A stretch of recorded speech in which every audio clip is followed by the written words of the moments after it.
اور پرگیٹری اور جنت کے سفر کی داستان ہے، جس کی رہنمائی میں رومن شاعر ورجل اس کے ساتھ موجود تھا اور اس کی محبوبہ بھی۔ ڈینٹے سب سے پہلے انفرنو یعنی جہنم میں جاتا ہے۔ ڈینٹے جہنم کے 9 دائروں میں سے نیچے اترتا ہے اور ہر ایک مختلف گناہوں اور سزاؤں کی نمائندگی کرنے والی جگہ سے گزرتا ہے۔ وہ جہنم میں جتنا گہرا سفر کرتا ہے، گناہ اور سزا اتنے ہی سخت ہوتے جاتے ہیں۔ راستے میں اس کا سامنا تاریخی شخصیات، افسانوی مخلوقات اور ذاتی دشمنوں سے ہوتا ہے۔ پرگیٹری جہنم کی گہرائیوں سے گزرنے کے بعد ڈینٹے اور ورجل دوسری جگہ جاتے ہیں جہاں روحیں اپنی گناہوں سے پاک ہوتی ہیں۔ یہاں ڈینٹے کا سامنا مختلف آزمائشوں اور سزاؤں سے گزرنے والے توبہ کرنے والی روحوں سے ہوتا ہے، لیکن آخر کار جنت تک پہنچنے کی امید کے ساتھ۔ تیسرا، جنت۔ نظم کے آخری حصے میں ڈینٹے آسمان کے آسمانی دائروں سے گزرتا ہے، جس کی رہنمائی اس کی محبوبہ بیرٹس کرتی ہے۔ خدائی حکم اور بابرکت روحوں کا مشاہدہ کرتا ہے۔ ہر دائرہ ایک مختلف خوبی کی نمائندگی کرتا ہے اور ڈینٹے کا سفر الہی موجودگی کے ویژن پہ اختتام پذیر ہوتا ہے۔ نہ صرف ایک مذہبی تمثیل ہے، بلکہ انسانی فطرت، اخلاقیات اور بعد کی زندگی کے بارے میں مسیحی تفہیم کی گہرائی سے تحقیق بھی ہے۔ علامہ اقبال کا جاوید نامہ اسی انداز میں لکھا گیا ہے، جہاں علامہ اقبال رومی کے ساتھ مختلف سیاروں میں جاتے ہیں۔ فولی کی تعریف، ان پریز آف فولی، یہ کتاب ڈیزرس ایرسمس، یہ ایک ڈچ رائٹر تھا، اس نے لکھی۔ فولی کہتے ہیں حماقت کو۔ تو حماقت اپنی تعریف ایک دیوی کے طور پہ کرتی ہے اور اپنی تقریر شروع کرتی ہے۔ یہ اعلان کرتی ہے کہ اسے اکثر کم سمجھا جاتا ہے اور اسے غلط سمجھا جاتا ہے۔ وہ زور دے کر کہتی ہے کہ اس کا اثر وسیع اور انسانی خوشی کے لیے ضروری ہے۔ حماقت کی تعریف، حماقت مزاحیہ طور پہ اپنی زندگی میں خوشی اور ہنسی لانے کی صلاحیت کے لیے خود کی تعریف ہے، باوجود اس کے کہ اسے اکثر منفی سمجھا جاتا ہے۔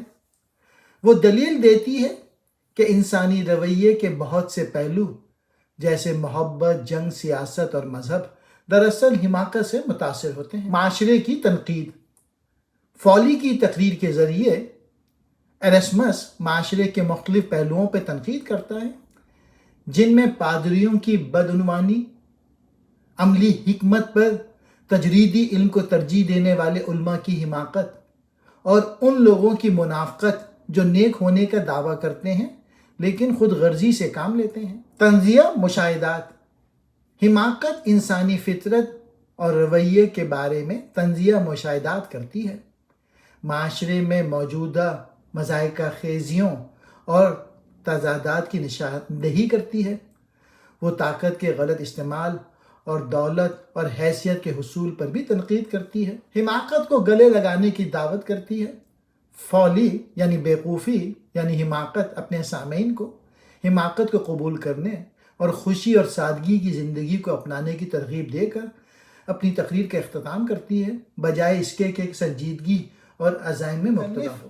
اپنے والدین کی وفات کے بعد اسے سرپرستوں کے سپرد کیا گیا، جنہیں وہ ظالم کے طور پہ بیان کرتا ہے۔ در حقیقت سرپرستوں نے اس کی رقم ہتھیا لی اور پھر اسے خانقاہ میں داخل کرا دیا۔ بنیادی طور پہ ایک تخیلاتی مصنف تھا، ایک ایسا مصنف جس نے اپنی تصنیفات کے ذریعے دنیا کو ایک پرامن اور آرام دہ مقام بنانا چاہتا تھا۔ وہ حماقت اور بیوقوفی سے تنگ آ گیا۔ وہ سب سے بڑھ کر جنگ کا مخالف تھا۔ اس کی تصنیف میں جنگ کے خلاف دلائل ملتے ہیں۔ یوں وہ اپنے دور کے حقیقی طور پہ با اختیار سرکاری عیسائیوں کے لیے موضوع نہ بن سکا۔ لوگوں نے اسے حد سے زیادہ دانشور قرار دیا۔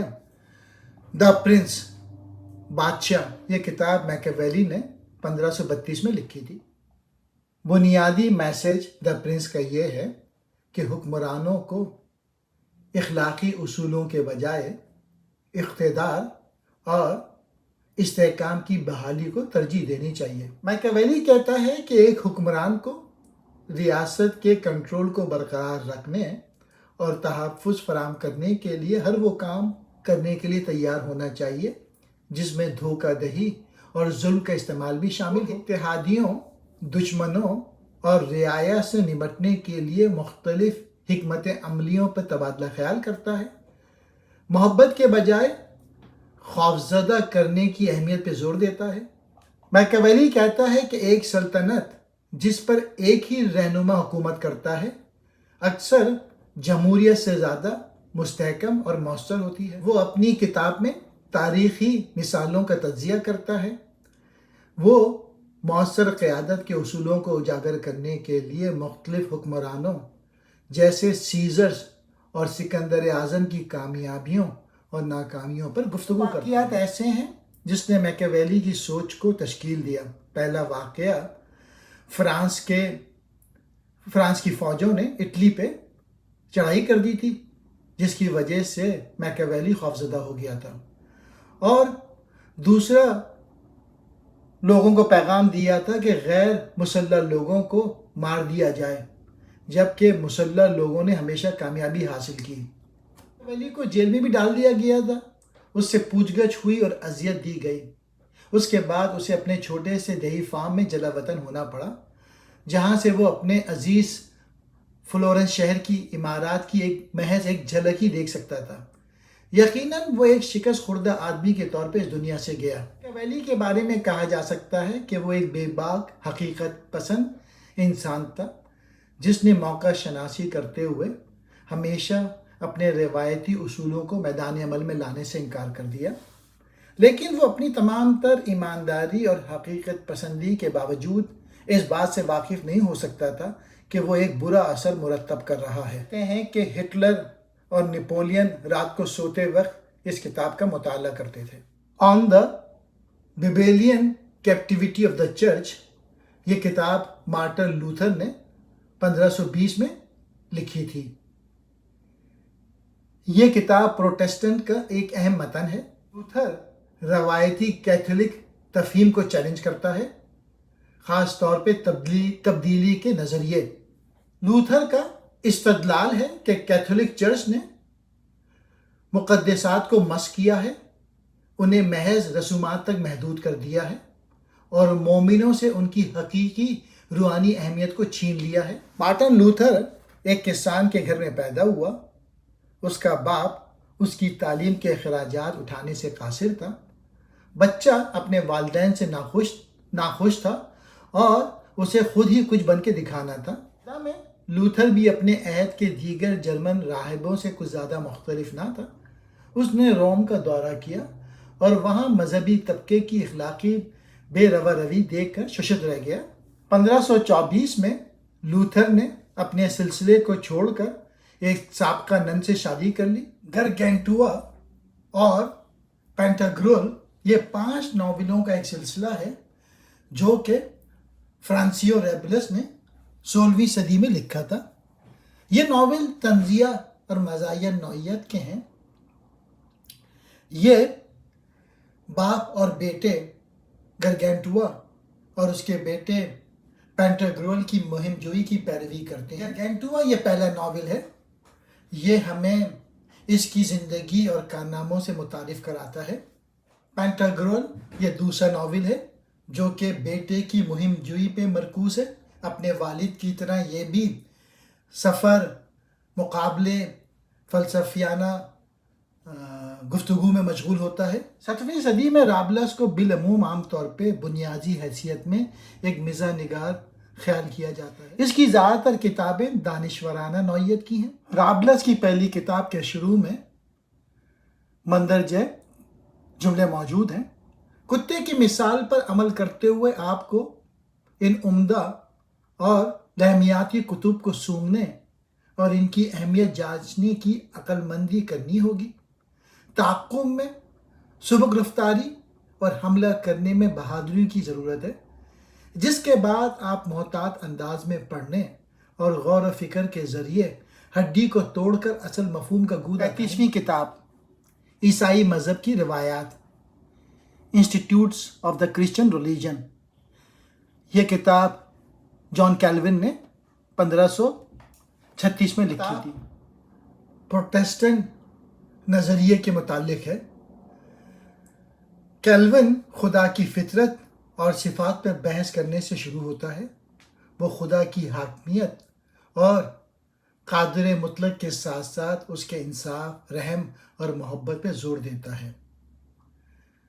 کیلون کی تھیولوجی زندگی کے تمام شعبوں میں خدا کی حاکمیت پہ مرکوز ہے. نجات کا ذریعہ. کیلون نجات کے بارے میں اپنی سمجھ کو پیش کرتا ہے. تقدیر، انتخاب اور فضل کے تصورات پہ توجہ مرکوز کرتا ہے. وہ سکھاتا ہے کہ نجات مکمل طور پہ خدا کے فضل کا کام ہے جو صرف ایمان کے ذریعے حاصل ہوتی ہے. کیلون عیسائی چرچ کی نوعیت اور اس کی ساخت پہ بحث کرتا ہے. تبلیغ کی اہمیت پہ زور دیتا ہے. وہ خدا کے احکام کی فرما برداری میں زندگی گزارنے اور ہر چیز میں اس کی تسبیح کرنے کی کوشش کرنے کی اہمیت پہ زور دیتا ہے.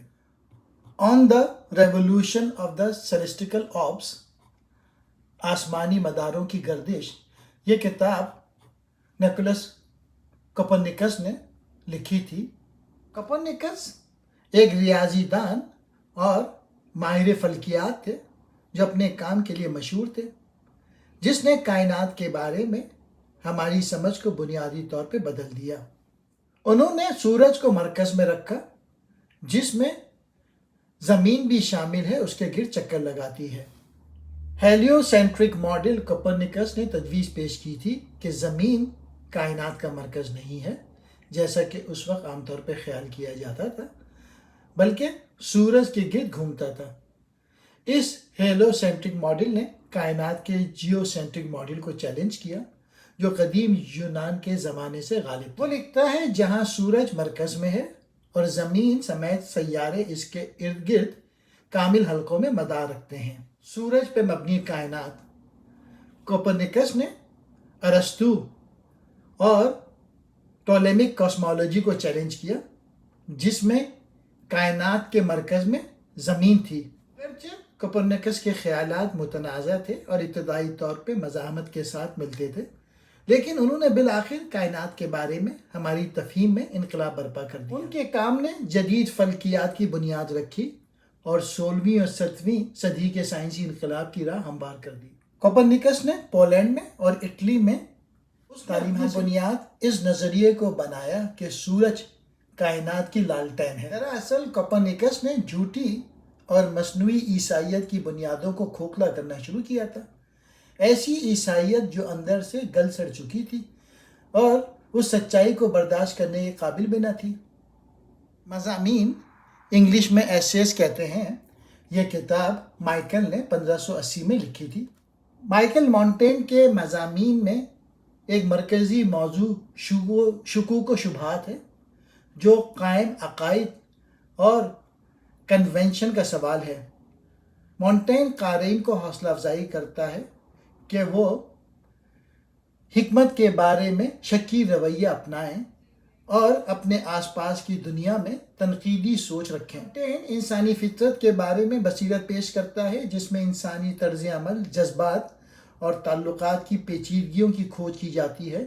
وہ محبت، خوف، خواہش اور اخلاقیات جیسے موضوعات پہ روشنی ڈالتا ہے جو ادب، تاریخ اور اپنی زندگیوں کی مثالوں پر روشنی ڈالتا ہے. مونٹین کے مضامین کا اثر ڈیکارٹس، پاسکل، ایمرسن ان پر پڑا. مونٹین شاعری کا بڑا مداح ہے. اس نے تقریباً 900 اشعار کے حوالے دیے، مگر دوسری طرف وہ اس افلاطونی نظریے کا دعوے دار بھی ہے کہ بہترین شاعری سب سے زیادہ پریشان کن ہوتی ہے. سنجیدہ آدمی تھا جس کی ذہانت اور دنیا کی ہر چیز کے بارے میں باعلم آرا نے ساری دنیا کے تعلیمی یافتہ افراد کو متاثر کیا. نے بھی اسے پڑھا اور نوٹس لیا. کچھ کے خیال میں تو ہیلمیٹ کا کردار بھی مونٹین کا عکس ہے.